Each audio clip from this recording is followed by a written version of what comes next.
TN Live of Σπάνιος. Εξύπνησα, μετά έπια στο μπάνιο, έκανα τα δόντια μου και μετά έπια κάτω να δω τα σιλούθκια.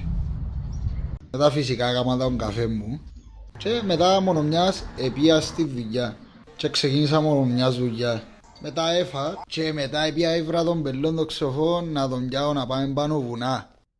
Μετά έπιαμε σούπερ μάρκετ και πιάμε ό,τι έπρεπε για τα βουνά. Και μόνο μιας σταρτάραμε τη φουκούν για να βάλουμε τα κρέατα πάνω. Τώρα με έκαμε η φάση που το ποτώ και ξεκίνησα και χορεύκα Sea Walk.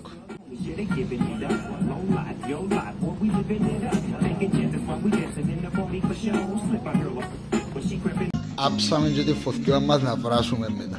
Μετά ξυπνήσαμε με το πανέμορφο view και κάναμε τον καφέ μας στον Κυπριακό παραδοσιακά. Μετά εφύαμε να πάμε να εξερευνήσουμε τα βουνά. Μετά πήγαμε σαν καφενέ να φάμε καμιά σοκολάτα και να πιούμε και κανέναν καφέ πάλι. Μετά πήγαμε να κάνουμε το πρωινό μας. Εσαστήκαμε και εφύαμε. Δάμε τελειώνει η μέρα. Stay tuned για το επόμενο vlog.